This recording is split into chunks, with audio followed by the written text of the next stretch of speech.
Hello दोस्तों, कैसे आप सब। तो आज 1 मार्च है। आज का हम लोग करंट अफेयर पढ़ेंगे। जैसे डेली पढ़ते हैं, जो करंट अफेयर है किस एग्जाम के लिए महत्वपूर्ण है। तो अगर आप यूपीएससी का कोई वनडे एग्जाम देते हैं, जैसे कि एनडीए का है, सीडीएस का है, सीएपीएफ का है, ईपीएफओ का है। यूपीएफओ का फॉर्म आ गया है, उसको अगर नहीं भरें तो जल्दी से जल्दी फिल कर लीजिए।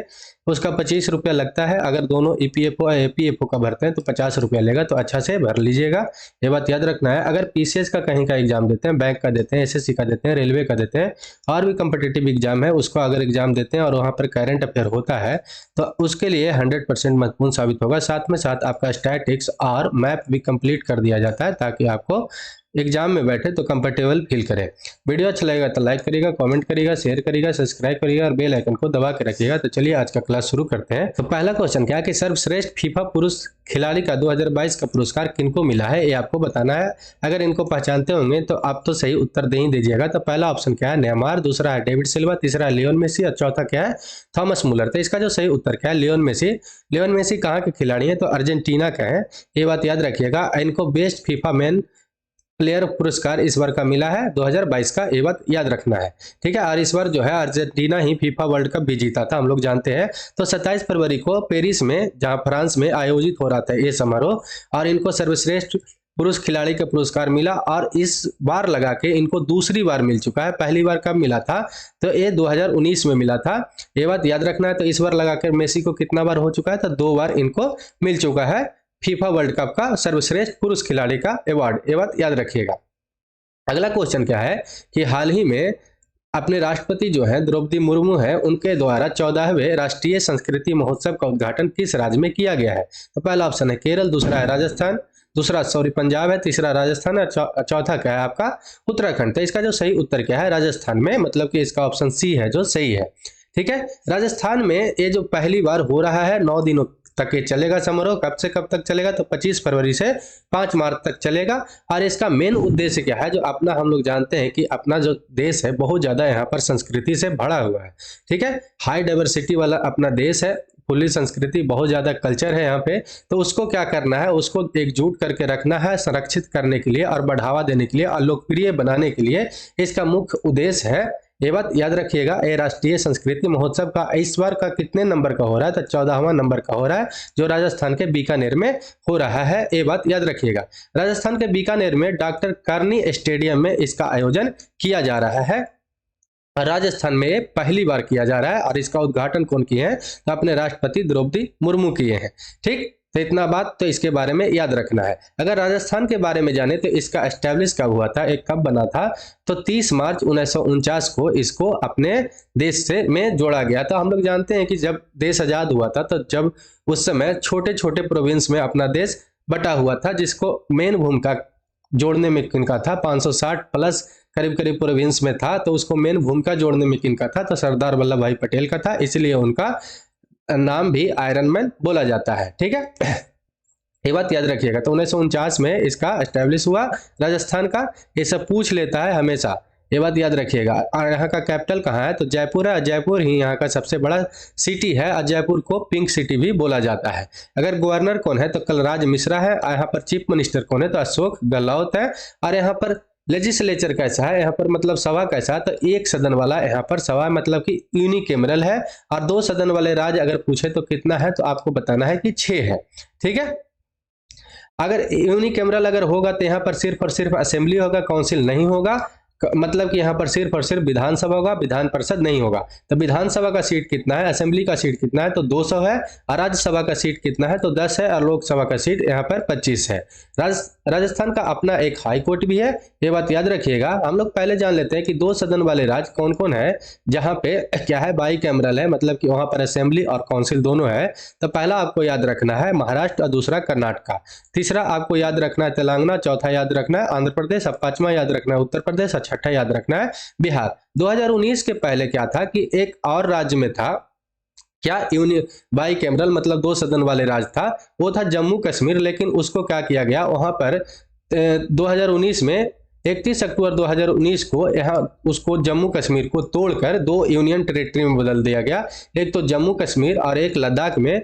तब से वहां पर ये जो है यूनिक मतलब बाई कैमरल वाला राज्य वो हट गया है, क्योंकि राज्य का दर्जा अभी वहां छीन लिया गया है, बाद में उसको दे दिया जाएगा जब वहां पर सारा नॉर्मल हो जाएगा सिचुएशन। तो हम लोग जानते हैं कि यहाँ पर क्या था, जम्मू कश्मीर में 370 धारा था, वहां पर आर्टिकल के तहत क्या था, विशेष राज्य का दर्जा प्राप्त था, उसके कारण वहां पर बहुत ज्यादा उसको छूट प्राप्त था और बहुत ज्यादा मनमानी करता था। तो इसको हटाकर अपना जो संविधान है उसका सारा जो प्रोसेस है वो लागू कर दिया गया ताकि अपना देश का अखंडता बना रहे। ठीक है, अगर राजस्थान के बारे में पूछे कि किससे किससे बाउंड्री टच करता है, तो इधर हरियाणा से करता है, इधर आपका किससे करता है, उत्तर प्रदेश से करता है, दिल्ली से बाउंड्री टच नहीं करता है, ये बात याद रखिएगा।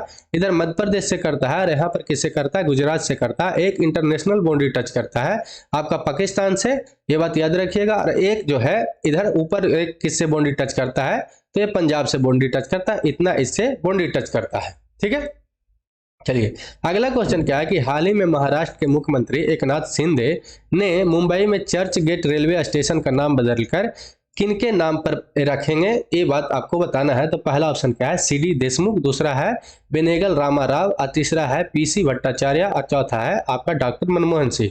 तो इसका जो सही उत्तर क्या है, सीडी देशमुख। सीडी देशमुख कौन है, तो आरबीआई के प्रथम गवर्नर है। ये पूछ लेगा कि प्रथम गवर्नर कौन है, तो आपको लगेगा भले से थी कि स्टैटिक्स है या विविध का क्वेश्चन है, लेकिन क्या है कि अभी करंट अफेयर में जारी है, न्यूज में है, इसीलिए एक क्वेश्चन पूछा जाएगा हर एग्जाम में।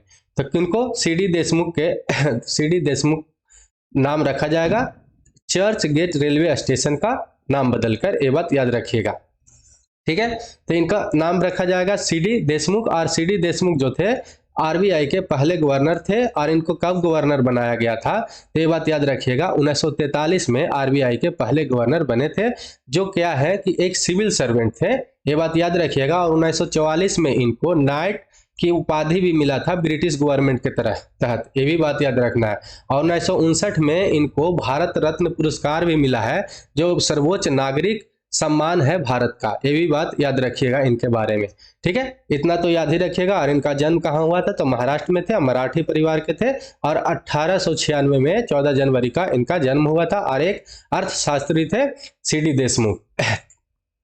ठीक है, अगला क्वेश्चन क्या है कि हाल ही में Hollywood critics association film award best international film का पुरस्कार किसने जीता है, तो पहला ऑप्शन है पुष्पा, दूसरा है ट्रिपल आर, तीसरा है कंतारा, और चौथा है कश्मीर फाइल। तो इसका जो सही उत्तर क्या है, ट्रिपल आर को। हम लोग जानते हैं कि इस बार का ट्रिपल आर बहुत अच्छा फिल्म था और सारा award, maximum award triple R को मिला है। तो इस बार का Hollywood critics association film award में बेस्ट इंटरनेशनल फिल्म का अवार्ड किसको मिला है, तो ट्रिपल आर को मिला है, ये बात याद रखिएगा। ट्रिपल आर का अगर पूछ ले कि निर्देशक कौन थे, डायरेक्टर कौन थे, तो एस राजामौली थे, और उसका मेन लीड में हीरो कौन थे, तो जूनियर एनटीआर थे, एक रामचरण थे, ये बात याद रखना है। तो किसको मिला है, तो ट्रिपल आर को मिला है। और ट्रिपल आर को सर्वश्रेष्ठ एक्शन फिल्म, सर्वश्रेष्ठ स्टंट और सर्वश्रेष्ठ मूल गीत, ये तीनों में इनको मिला है, तो ये बात भी याद रखिएगा।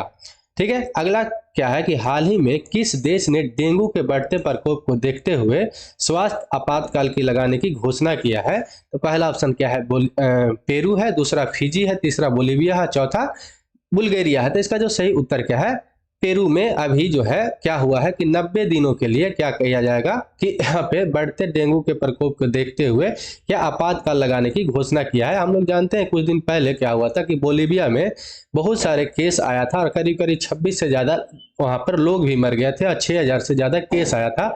उसके लिए ये वहाँ पर बोलीविया में बहुत ज़्यादा इसको रोकने के लिए स्वास्थ्य चेतावनी जारी किया गया था।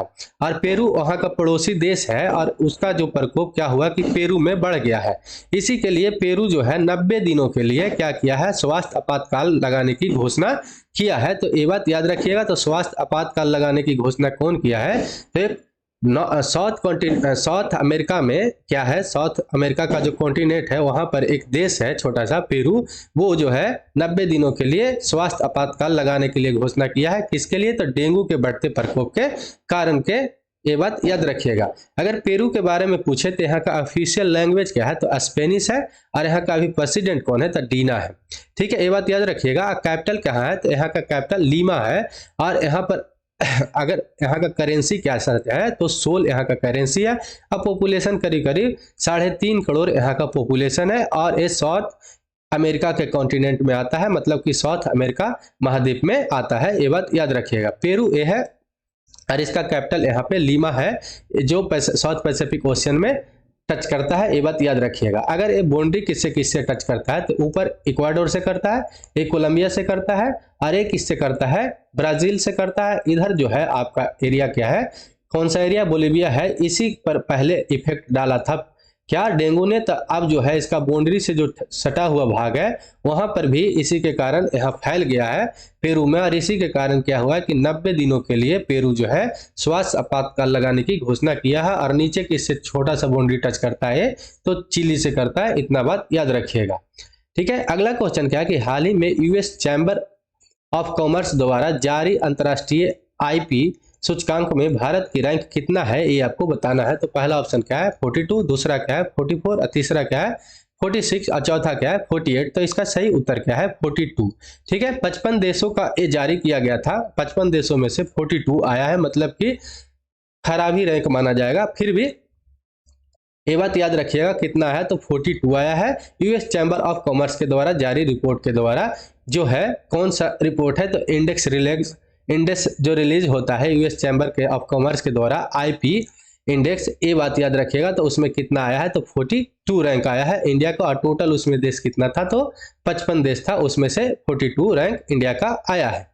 55 देशों में से 42वें स्थान पर इंडिया है, और पहले स्थान पर अगर पूछे तो अमेरिका है, दूसरे स्थान पे यूके है, यूनाइटेड किंगडम है, और तीसरे स्थान पर कौन है तो फ्रांस है। ये बात याद रखिएगा। 55 देश जो है ये जो है इसमें जो 55 देश ही है, लेकिन अगर टोटल विश्व का जीडीपी का माने तो इसमें करीब करीब 90% समाहित हो जाता है। ठीक है, ये बात याद रखिएगा।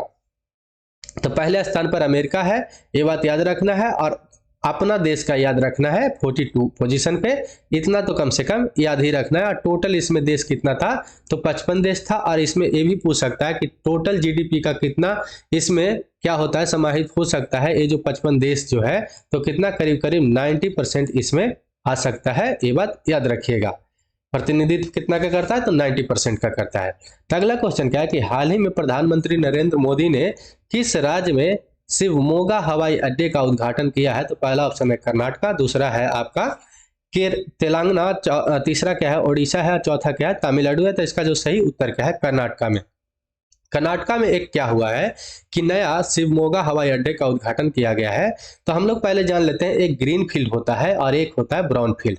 और जो नया बनेगा एकदम नया होगा, जहां पर सिर्फ फील्ड है और उस पर नया बनेगा तो उसको क्या बोलेंगे हम लोग ग्रीन फील्ड बोलते हैं, ग्रीन फील्ड परियोजना बोलते हैं। या और दूसरा अगर ब्राउन फील्ड होगा तो ब्राउन फील्ड क्या होता है कि ब्राउन फील्ड वो होता है जो पहले से उसमें कुछ बना हुआ है और उसमें कुछ डेवलपमेंट किया जाए तो उसको क्या बोला जाता है ब्राउन फील्ड, वो ब्राउन फील्ड बोला जाता है। और जो एकदम पूरा तरह से न्यू हो और उसमें शुरुआत किया जाए तो उसको क्या बोलेंगे ग्रीन फील्ड परियोजना बोलेंगे। और ब्राउन फील्ड परियोजना किसको बोलेंगे तो जो पहले से बना हुआ है उसमें डेवलपमेंट किया जाए तो उसको ब्राउन फील्ड, ये बात याद रखिएगा। तो ग्रीनफील्ड शिवमोगा जो हवाई अड्डे का उद्घाटन कहाँ हुआ है तो कर्नाटका में हुआ है। और ये जो है इसका उद्घाटन करने वाले अपने प्राइम मिनिस्टर नरेंद्र मोदी ने किए हैं।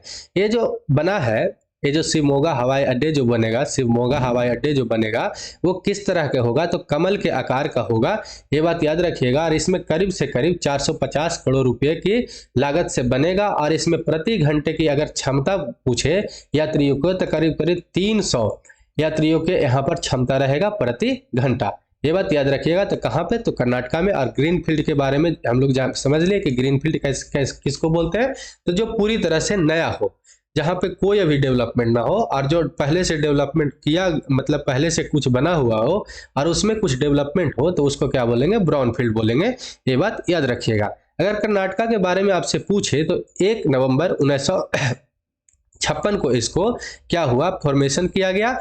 और यहाँ पर कैपिटल कहाँ है तो बेंगलुरु है। और यहाँ पर सबसे बड़ा सिटी भी पूछे तो बेंगलुरु ही बोलना है। और यहाँ का इसको क्या बोला जाता है सिलिकॉन वैली भी बोला जाता है इंडिया का, ये भी बात याद रखिएगा। क्योंकि इलेक्ट्रॉनिक्स का जो भी सामान बनता है सबसे ज्यादा कहाँ पे बनता है तो बेंगलुरु से सॉफ्टवेयर का प्रोडक्शन सबसे ज्यादा होता है, ये भी बात याद रखिएगा। अगर डिस्ट्रिक्ट के बारे में यहाँ से पूछे तो कितना है तो 31 डिस्ट्रिक्ट है। गवर्नर कौन है तो थावर चंद गहलोत है। और चीफ मिनिस्टर कौन है तो वसुंधरा बोमई है। और लेजिस्लेचर कैसा है, तो 2 सदन वाले ये राज्य है, मतलब कि बाई कैमरल है। यहाँ पर काउंसिल का सीट कितना है, तो 75 है। काउंसिल का मतलब विधान परिषद, और विधानसभा का मतलब असेंबली, जो कितना सीट है, 224 है। ये बात याद रखिएगा।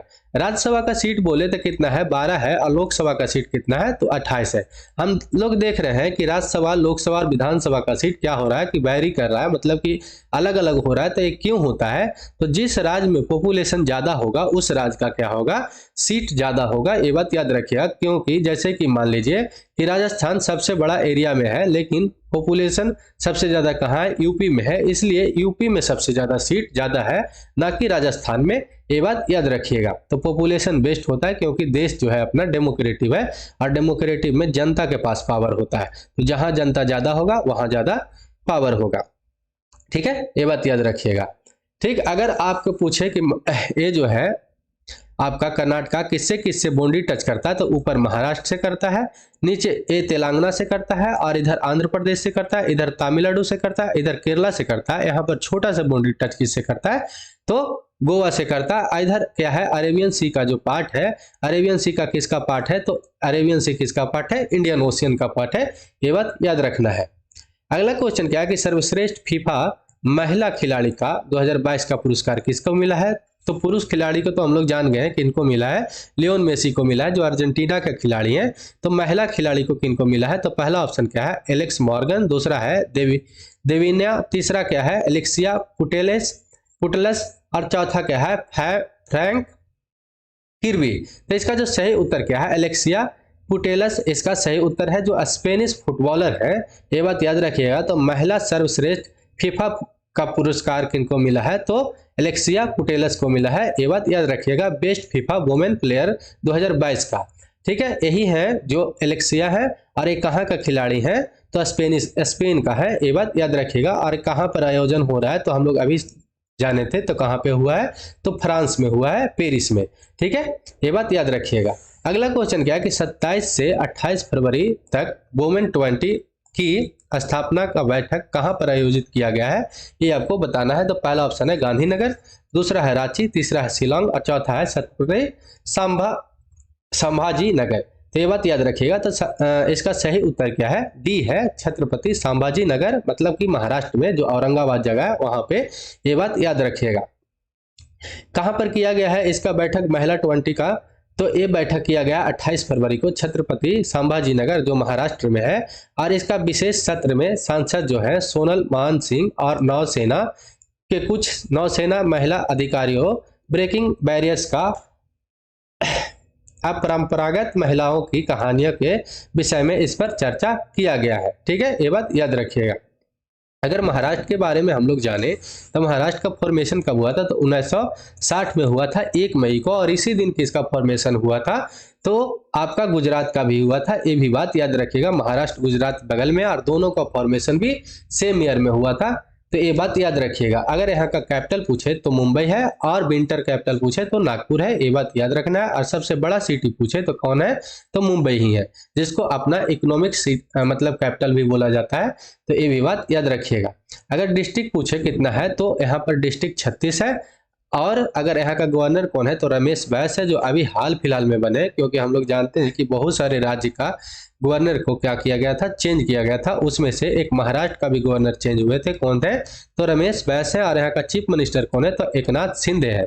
ड्यूटी चीफ मिनिस्टर अगर आपको पूछे तो देवेंद्र फडणवीस है। और यहाँ पर लेजिस्लेचर कैसा है, तो बाई कैमरल है, मतलब कि 2 सदन वाले राज्य है। और 2 सदन वाले राज्य कितना बोले, तो आपको बताना है, कोई पूछे तो कितना बताना है, आपका 6 है। ये बात याद रखिएगा, जो बताए थे कुछ देरी पहले। और यहाँ पर विधानसभा का मतलब कि असेंबली का सीट कितना है, तो असेंबली का सीट 288 है। और विधान परिषद मतलब कि काउंसिल का सीट कितना है, तो 78 है। राज्यसभा का सीट कितना है, तो 19 है। और लोकसभा का सीट कितना है, तो 48 है। ये बात याद रखिएगा। अगर आपसे पूछ सकता है कि जो संसद है किससे किससे मिलकर बनता है, तो संसद अपना 3 से मिलकर बनता है। तो पहला आपका ऑप्शन पहला होता है लोकसभा, ठीक है, जिसको लोअर सदन भी बोला जाता है। और दूसरा होता है राज्यसभा, जिसको अपर सदन भी बोला जाता है। और ये कभी भी डिजोल्व नहीं होता है, मतलब कि एक अस्थाई सदन है। ये भी बात याद रखिएगा। क्वेश्चन पूछ सकता है कि अस्थाई सदन किसको बोला जाता है, तो राज्यसभा को। और ये भी क्वेश्चन पूछा जाता है कि कौन सा ऐसा सदन है जिसका अपना आदमी नहीं होते हैं लेकिन उसका चेयरमैन होते हैं, तो कौन सदन है? राज्यसभा। राज्यसभा का अपना आदमी चेयरमैन नहीं होते हैं, मतलब कि इसका चेयरमैन कौन होते हैं? तो हम लोग जानते हैं कि उपराष्ट्रपति होते हैं। मतलब कि जैसे ही कोई आदमी उपराष्ट्रपति बनेगा तो उनको डायरेक्ट क्या मिल जाएगा? ये पद मिल जाएगा, राज्यसभा का सदन का चेयरमैन पद, ये भी मिल जाएगा। ये बात याद रखिएगा। और तीसरा इसमें कौन होते हैं? तो अपना प्रेसिडेंट होते हैं। मतलब सदन जो है, पार्लियामेंट जो है, संसद जो है, तीन मिलकर बनता है, एक तो लोकसभा, राज्यसभा और प्रेसिडेंट। ये बात याद रखिएगा। मतलब कि लोकसभा और राज्यसभा से कोई बिल पास होगा और प्रेसिडेंट अपना साइन करेंगे तो वो क्या होगा? बिल अमेंडमेंट में बदल जाएगा। ठीक है, ये बात याद रखिएगा, अधिनियम में बदल जाएगा। ठीक है। अगर आपसे पूछे कि महाराष्ट्र किससे किससे बाउंड्री टच करता है, तो इधर आपका करता है किससे? तो इधर करता है मध्य प्रदेश से, इधर किससे करता है? गुजरात से, इधर करता है कर्नाटका से, इधर करता है तेलंगाना से, इधर करता है आपका छत्तीसगढ़ से, यहाँ करता है गोवा से। इधर इसके क्या है? अरेबियन सी है। अरेबियन सी किसका पार्ट है? अभी बताए थे, तो इंडियन ओशियन का ही पार्ट है। ठीक है। अगला क्वेश्चन क्या है कि इटली के प्रधानमंत्री कौन है? तो पहला ऑप्शन क्या है आपका? एलिजाबेथ वॉर्न है। दूसरा क्या है? जॉर्जियो मेलोनी है। तीसरा शेख हसीना है। और चौथा क्या है? ऋषि सुनक है। एक क्वेश्चन है जो करंट अफेयर में है, लेकिन पूछ लेगा तो लगेगा उस समय कि क्या है कि ये स्टैटिक का क्वेश्चन है, लेकिन क्या है कि अभी जो है जॉर्जियो मेलोनी जो है क्या है कि भारत के लिए 2 मार्च को क्या होंगे? ये आने वाले हैं, तो इसीलिए एक क्वेश्चन पूछ लेगा। ठीक है, क्योंकि न्यूज में है और भारत के लिए कोई कहीं का प्रधानमंत्री आए तो बहुत ज़्यादा इंपॉर्टेंट हो जाता है, तो ये बात याद रखिएगा। तो कौन है? जॉर्जियो मेलोनी है, जो इटली के क्या है? प्रधानमंत्री है। और वो 2 मार्च को आएंगे। कितने दिनों के लिए? 2 दिवसीय दौरा पर आएंगे। क्यों भाई, क्यों आएंगे? क्योंकि ये भारत और इटली के वर्ष का राजनयिक संबंधों को बढ़ावा देने के लिए, क्योंकि इस बार क्या हो जाएगा? 75 साल हो जाएगा। 75वां साल मनाने जा रहा है भारत इटली अपने राजनयिक संबंधों का। ठीक है, इसीलिए ये जो है आएंगे यहाँ पर 2 दिनों के लिए। ठीक है। हम लोग जानते हैं कि आप यूरोप जो है, यूरोप से जितना अच्छा संबंध रहेगा उतना अपना देश जो है एक्सपोर्ट ज़्यादा करेगा। ठीक है, क्योंकि एक्सपोर्ट अगर जिस दिन ज़्यादा होने लगेगा इंडिया का, मतलब कि जब सरप्लस में आ जाएगा, तो क्या करेगा कि इंडिया फिर इकोनॉमिक अच्छा हो जाएगा। क्योंकि हम लोग जानते हैं कि अपना देश जो है बहुत बड़ा है और बहुत ज़्यादा पॉपुलेशन है। जब तक यहाँ का डेवलपमेंट अच्छा नहीं होगा, और डेवलपमेंट का सबसे अच्छा होने का सबसे बड़ा एक महत्व क्या होता है कि अगर उस देश में डेवलपमेंट भी हो जाए और उसका एक्सपोर्ट ना बढ़े तो वो देश आगे नहीं बढ़ता है। तो इसको मेन जो है मार्केट खोजना है। तो हम लोग को पहले वो सब जो है यूरोप मार्केट खोजा था, लेकिन अब इंडिया और चाइना मार्केट खोज रहा है। कहाँ पे? यूरोप में। ठीक है, तो इसी के लिए तो यूरोप जो है चिढ़ा हुआ रहता है ये सब इंडिया और चाइना पर भी। ये भाई बात याद रखिएगा। तो इटली के प्रधानमंत्री आएंगे, ये बात याद रखना है। तो कितना दिनों के लिए आएंगे? 2 दिनों के लिए। तो इतना ही याद रखना है। तो चलिए ठीक है, जय हिंद, जय भारत।